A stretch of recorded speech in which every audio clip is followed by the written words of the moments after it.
हाय मित्रांनो, तर आता मुंबईला गोमूचा डान्स पण आलेला आहे आणि दरवर्षी करतात हे, यावर्षी पण केलेला आहे.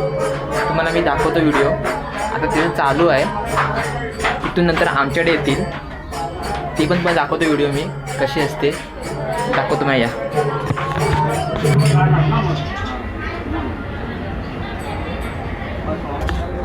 आता ही आमच्याकडे येत आहेत, तर तुम्हाला दाखवतो मी पूर्ण व्हिडिओ. चला.